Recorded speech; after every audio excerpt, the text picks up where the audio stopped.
Hello friends, welcome to TNPSC திரகம் 2026. நம்ம டே 1க்கான one-liner பார்க்கலாம்.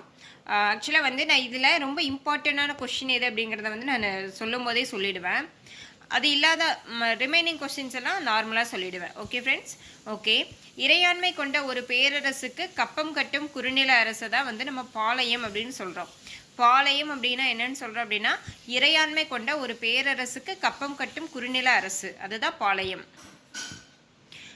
இன்னொரு முக்கியமான ப்ரீவியஸ் இயர் கொஷின், பாளையம் என்பது எதை குறிக்கிறது அப்படின்னா, பாளையம் என்பது இராணுவ முகாம் அல்லது சிற்றரசு. உங்களுக்கு பாளையம் என்பது எதை குறிக்கிறது அப்படின்னு கேட்டுட்டு உங்களுக்கு வந்து இராணுவ முகாம் அப்படின்னு கொடுத்துருந்தாலும் உங்களுக்கு கரெக்ட் ஆன்சர் தான். அதே மாதிரி சிற்றரசுன்னு கொடுத்துருந்தாலும் கரெக்ட் ஆன்சர் தான். ரெண்டுமே அட் டைம்ல கொடுக்க மாட்டாங்க. ஓகே, பாளையம் என்பது எதை குறிக்கிறது? இராணுவ முகாம் அல்லது சிற்றரசு. பாளையம் யாருக்கு தரப்படும்? தனிநபர் ஆற்றிய சீரிய இராணுவ பணிக்காக பாளையம் தரப்படும். இதில் வந்து கொஷின் எப்படி வரும் அப்படின்னா, பாளையம் யாருக்கு தரப்படும் சொல்லிட்டு இராணுவ அதிகாரிக்கா இல்லை மற்ற ஆப்ஷன்ஸ் வந்து வைக்கிறதுக்கு வாய்ப்பு இருக்குது. ஆக்சுவலாக வந்து இராணுவ அதிகாரிக்கு தான் கொடுக்கப்படும். தனிநபர் ஆற்றிய சீரிய இராணுவ பணிக்காக தான் வந்து பாளையம் தரப்படும். தனிநபராக இருக்கணும். அதாவது இராணுவ பணிக்கு ஒருத்தர் வந்து இராணுவத்தில் சிறந்து விளங்குனாங்க அப்படின்னா அவங்களுக்கு வந்து கொடுக்கப்படுறது தான் வந்து பாளையம். ஓகேவா? இராணுவ வீரருக்கா இல்லை வேற யாருக்காவதா அப்படிங்கிறது வந்து கொஷின்ஸ் ஆப்ஷனாக வைக்கிறதுக்கு வாய்ப்பு இருக்குது. பாளையம் வந்து இராணுவ அதிகாரிக்கு, இராணுவ வீரருக்கு தான் தரப்படும். அப்புறம் முக்கியமான இம்பார்ட்டன்ட் கொஷின், முதலில் தமிழ்நாட்டில் பாளையக்காரர் முறையை அறிமுகப்படுத்தியவர் யார்? இந்த கொஷின் வந்து நிறைய ப்ரீவியஸ் இயர் கொஷினில் ரிஃப்ளெக்ட் ஆகிட்டே வந்தது. முதலில் தமிழ்நாட்டில் பாளையக்காரர் முறையை அறிமுகப்படுத்தியவர் யார் அப்படின்னா, 1529ஆம் வருடம் மதுரையை ஆண்ட விஸ்வநாத நாயக்கர்.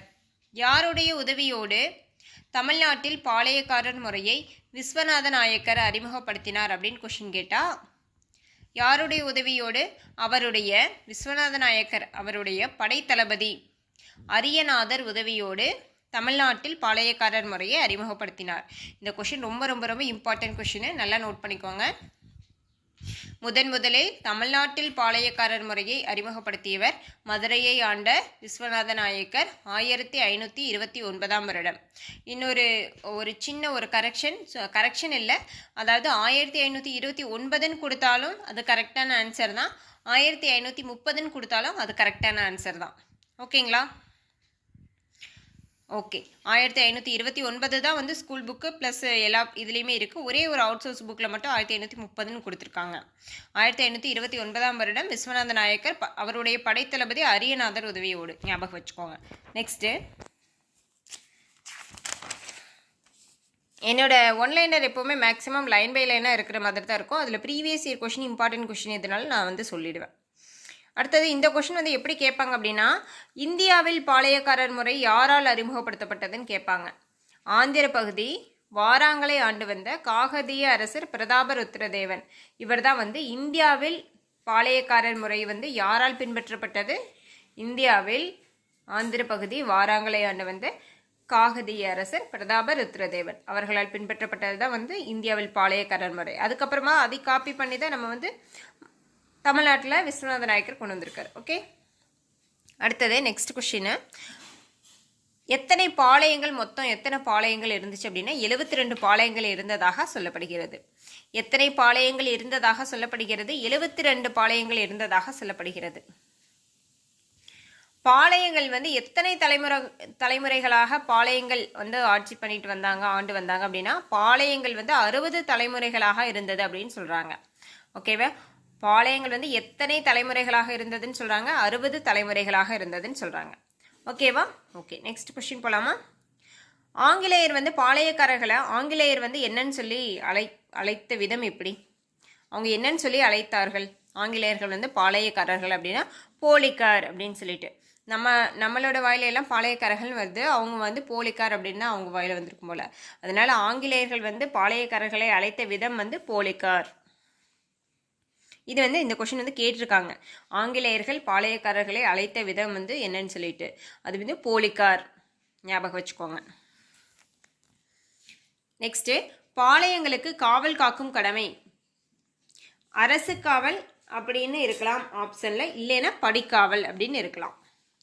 இதில் ஏதாவது ஒரு ஆப்ஷன் தான் வந்து ஆன்சராக வைப்பாங்க. ரெண்டையும் சேர்த்து வைக்க மாட்டாங்க. பாளையங்களுக்கு காவல் காக்கும் கடமை அரசு காவல் அல்லது படிக்காவல் அப்படின்னு நம்ம படிச்சுக்கலாம்.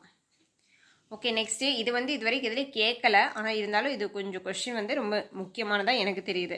பாளையக்காரர்களோட வரி வசூல் பண்ணுவாங்கல்ல, அந்த பங்கு வந்து எப்படி பிரித்தாங்க அப்படின்னா, மதுரை நாயக்கருக்கு 3/1 பங்கு, இராணுவ செலவுக்கு 3/1 பங்கு, அப்புறம் சொந்த செலவுக்கு 3/1 பங்கு, அப்படி தான் வந்து ஆற்காடு நவாப் வந்து பிரிச்சுக்கிட்டாங்க.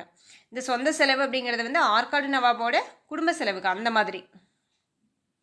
ஓகேங்களா? Okay, next question போகலாங்களா?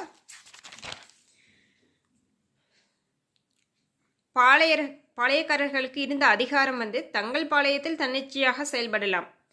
அது வந்து இதுவரை கொஷினில் வரல. ஆனால் இந்த அடுத்த பாயிண்ட், நீதி வழங்கும் அதிகாரம் பாளையக்காரர்களுக்கு இருந்தது. அந்த கொஷின் வந்து ஆல்ரெடி கேட்டிருக்காங்க. பாளையக்காரர்களுக்கு நீதி வழங்கும் அதிகாரம் இருந்தது. பாளையக்காரர்களுக்கு இருந்த அதிகாரம் கொடுத்துட்டு நீதி வழங்கும் அதிகாரம் ஆப்ஷனில் இருந்துச்சு அப்படின்னா அது கரெக்டு. அவங்க தங்கள் பாளையத்தில் தன்னிச்சையாக செயல்படலாம், அவங்களுக்கு நீதி வழங்கும் அதிகாரமும் இருந்துச்சு. அடுத்தது பாளையங்கள் எப்படி பிரித்தாங்க? மேற்கு பாளையம் கிழக்கு பாளையம் அப்படின்னு பிரித்தாங்க. மேற்கு பாளையத்துக்கு புலித்தேவர் என்கிற புலித்தேவர் வந்து தலைமை. கிழக்கு பாளையத்துக்கு வீரபாண்டிய கட்டபொம்மன் தலைமை. ஓகேங்களா? அப்போ மேற்கு பாளையம் வந்து எந்தெந்த பகுதியெல்லாம் சேர்ந்தது அப்படின்னா, நெற்கட்டும் சேவல், சிங்கம்பட்டி, சேத்தூர், ஊத்துமலை, தலைவன் கோட்டை, இதெல்லாம் வந்து மேற்கு பகுதி பாளையங்கள். கிழக்கு பகுதி பாளையங்கள் அது எந்த பகுதியெல்லாம் வரும் அப்படின்னு பார்த்தீங்கன்னா, பாஞ்சாலங்குறிச்சி, எட்டயபுரம், நாகலாபுரம், சாத்தூர், குளத்தூர், இதெல்லாம் வந்து கிழக்கு பகுதி பாளையங்கள். மேற்கு பகுதி பாளையத்துக்கு தலைமை யாரு? புலித்தேவர். கிழக்கு பகுதி பாளையத்துக்கு தலைமை யாரு? வீரபாண்டிய கட்டபொம்மன். மேற்கு பகுதி பாளையம் வந்து யாருடைய எந்த இனம் வந்து மேற்கு பகுதி பாளையம்னா மறவர் இனம். கிழக்கு பகுதி பாளையத்தில் வந்து நாயக்கர் இனம், தெலுங்கு பேசும் நாயக்கர் இனம். ஓகேங்களா? ஓகே, மேற்கு பகுதி பாளையத்தில் வந்து எந்தெந்த பகுதிகளாக வரும்? நெற்கட்டும் சேவல், சிங்கம்பட்டி, சேத்தூர், ஊத்துமலை, தலைவன் கோட்டை. இது கொஞ்சம் ஷார்ட்கட்டு ஏதாவது பண்ணிவிட்டு ஞாபகம் வச்சுக்கோங்க. சேவல், சிங்கம், சேத்துல அந்த மாதிரி கொஞ்சம் அந்த தண்ணியெல்லாம் ஊற்றா வந்துச்சு அந்த மாதிரி. அங்கே இந்த மாதிரி சேவல், சிங்கம் இதெல்லாம் இருக்கிறனால அங்கே தலைவர் தான் இருந்திருப்பாங்க. அந்த மாதிரி வச்சுட்டிங்கன்னா கூட மேற்கு பகுதி பாளையத்துக்கு வந்து உங்களுக்கு வந்து ஷார்ட்கட்டு கரெக்டாக வந்துடும். நெற்கட்டும் சேவல், சிங்கம்பட்டி, சேத்தூர், ஊத்துமலை, தலைவன் கோட்டை. ஓகேவா? அதே மாதிரி கிழக்கு பகுதி பாளையத்தில் வந்து பாஞ்சாலங்குறிச்சி, எட்டயபுரம், நாகலாபுரம், சாத்தூர், குளத்தூர், இதில் வந்து கிழக்கு பகுதி பாளையங்கள். சாத்தூர், குளத்தூர், எட்டயபுரம், நாகலாபுரம், பாஞ்சாலங்குறிச்சி, இதெல்லாம் கிழக்கு பகுதி பாளையம். மேற்கு பகுதி பாளையம்னா நெற்கட்டும் சேவல், சிங்கம்பட்டி, சேத்தூர், ஊத்துமலை, தலைவன்கோட்டை, இதெல்லாம் வந்து மேற்கு பகுதி பாளையம். Okay, next போலாங்களா? இந்த வந்து எந்தெந்த பகுதி அப்படிங்கிறத வந்து நீங்கள் கொஞ்சம் நோட் பண்ணி வச்சுக்கோங்க. ஏன்னா வந்து அது நமக்கு சில இடங்களில் வந்து கன்ஃபியூஸ் ஆயிடும் நேம்ஸ். அது ஒன் செட் வைஸ் திரும்ப பார்த்தீங்கன்னா உங்களுக்கு கரெக்டாக ஓகே ஆயிடும். ஓகே, இதில் வந்து ஒன்றும் கொஷின்ஸ் இல்லை. அடுத்தது இதில் பாருங்கள். இந்த கொஷின் வந்து நிறைய கொஷினில் வந்து ரிஃப்ளெக்ட் ஆகிட்டே வந்த கொஷின். ஆங்கிலேயரை முதலில் எதிர்த்த இந்தியர் அப்படின்னா அது பூலித்தேவர் தான். ஆங்கிலேயரை எதிர்த்த முதல் இந்தியர் அப்படின்னாலும் பூலித்தேவர் தான். இந்த கொஷின் நிறைய கேட்டிருக்காங்க. ஆங்கிலேயரை எதிர்த்த முதல் இந்தியர் அப்படின்னா பூலித்தேவர். ஆங்கிலேயரை எதிர்த்த முதல் இந்தியர் யார்? பூலித்தேவர். அதான் முதல் எதிர்வினை பூலித்தேவர் அப்படின்னு படிச்சிருப்போம். ஓகேவா? இதை வந்து மிஸ் பண்ணிடாதீங்க. ஆங்கிலேயரை எதிர்த்த முதல் இந்தியர்னாலே பூலித்தேவர் தான்.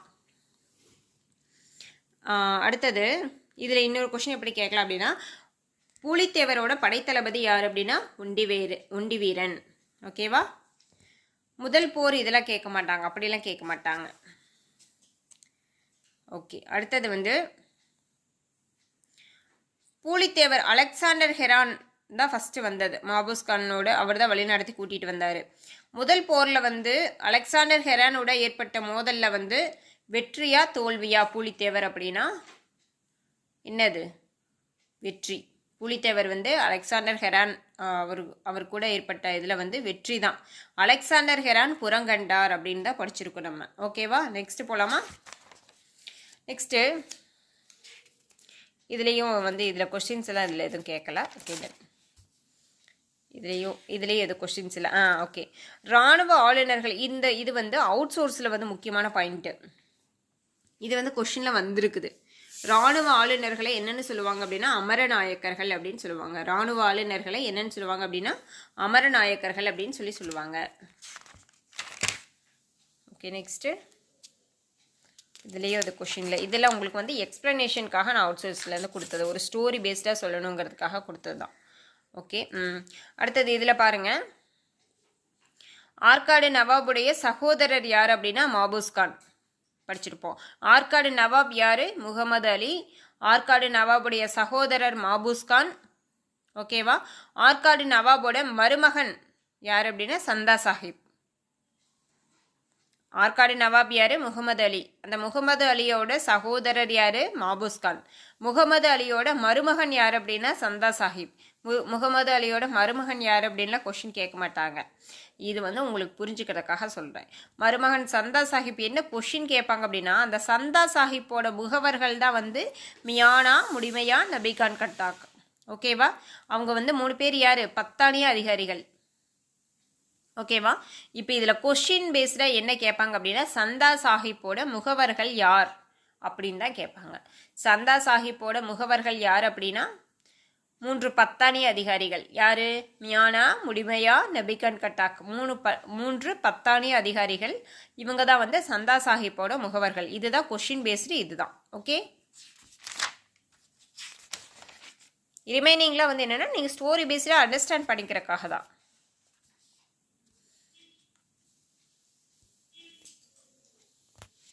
அடுத்த கொஷின் பேஸ்டு என்ன அப்படின்னு பார்த்தீங்கன்னா, களக்காடு போர் முன்னாடி என்ன அப்படின்லாம் கேட்க மாட்டாங்க. களக்காடு போர் வந்து யார் யாருக்கு இடையில நடந்தது அப்படின்னா பூலித்தேவருக்கும் மாபூஸ் கானுக்கும் இடையில நடந்தது. களக்காடு போரில் யார் வெற்றி? நம்மளுடைய பூலித்தேவர் தான் வெற்றி. ஓகேவா? என்ன ரீசன் அப்படிங்கிறதெல்லாம் நம்ம வந்து ஆல்ரெடி வீடியோவில் பார்த்துட்டோம், கிளாஸில் பார்த்துட்டோம். இதில் வந்து கொஷின் பேஸ்டு என்னன்னு பார்த்தீங்கன்னா, களக்காடு போர் யார் யாருக்கு இடையில நடந்துச்சு? மாபூஸ் கான் ஆற்காடு நவாபுடைய சகோதரர் மாபூஸ் கானுக்கும் பூலித்தேவருக்கும் இடையில நடந்தது தான் வந்து களக்காடு போர்.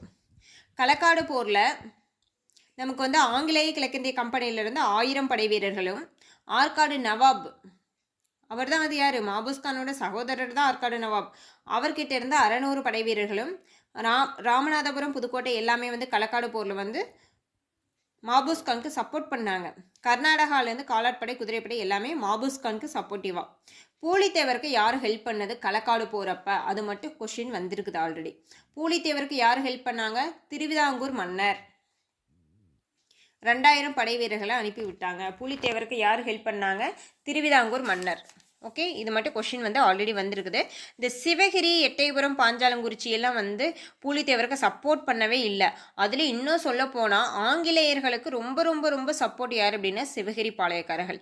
இது வந்து உங்களுக்கு வந்து ஒரு எக்ஸ்ட்ரா இன்ஃபர்மேஷன், அவ்வளோதான். ஓகேவா? இப்போ களக்காடு போரில் வந்து மாபூஸ் கானுக்கும் பூலித்தேவருக்கு இடையில நடந்த போர். அந்த முடிவில் வந்து பூலித்தேவர் வெற்றி அடைகிறாங்க. பூலித்தேவர் வெற்றியடைய முழுக்க காரணம் என்ன? களக்காடு போர் வந்து மாபூஸ் கானுக்கும் பூலித்தேவருக்கும் இடையில நடந்த போர். களக்காடு போர் முடிவில் வெற்றி அடைஞ்சது யார் அப்படின்னா நம்மளுடைய பூலித்தேவர் தான். பூலித்தேவருக்கு வெற்றி அடைய முழு காரணம் என்ன அப்படின்னு பார்த்தீங்கன்னா, அந்த டைமில் திருவிதாங்கூர் மன்னர் வந்து 2000 படை வீரர்களை அனுப்பிவிட்டது தான். ஓகேவா?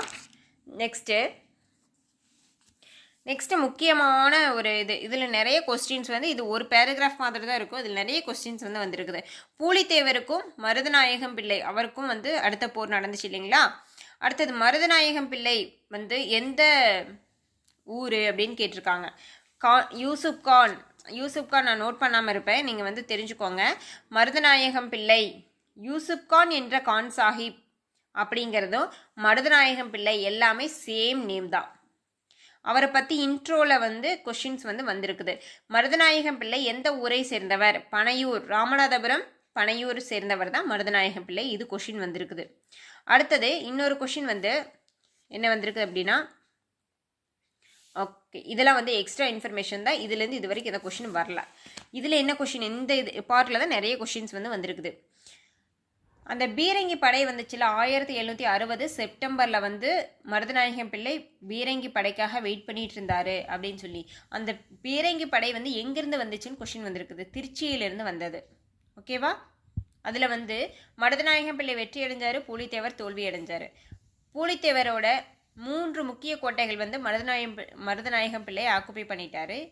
அந்த 3 முக்கிய கோட்டைகள் என்னென்ன அப்படின்னு பார்த்தீங்கன்னா நெற்கட்டும் சேவல், பனையூர், வாசுதேவநல்லூர். இந்த கொஷின் நிறையா டைம் வந்திருக்குது.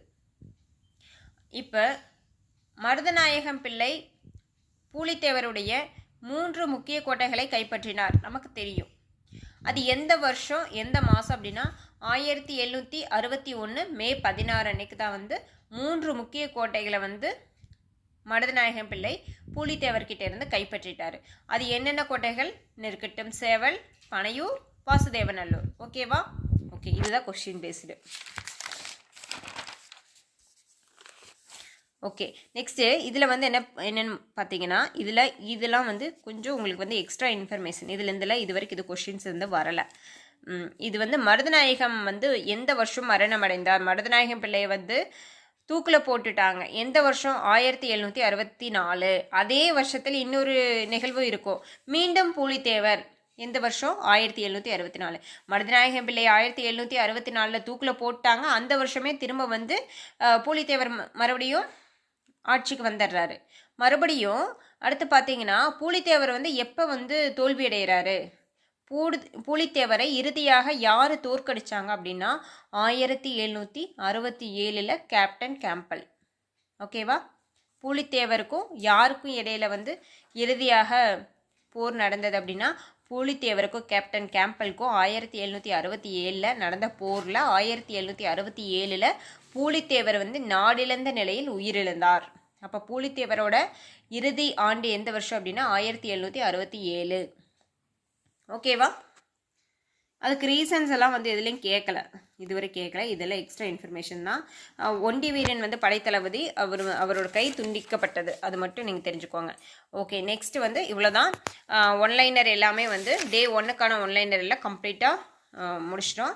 இவ்வளோதான் கொஸ்டின்ஸ் கேட்க முடியும். இவ்வளோதான் கொஸ்டின்ஸ் வந்து இது வரைக்கும் ஏற்கனவே கேட்டிருந்த கொஸ்டின்ஸும் வந்து நான் சொல்லியிருக்கேன். நீங்கள் தெரிஞ்சுக்கோங்க. Okay friends, thank you. சப்ஸ்கிரைப் பண்ணி வச்சுக்கோங்க. தேங்க்யூ.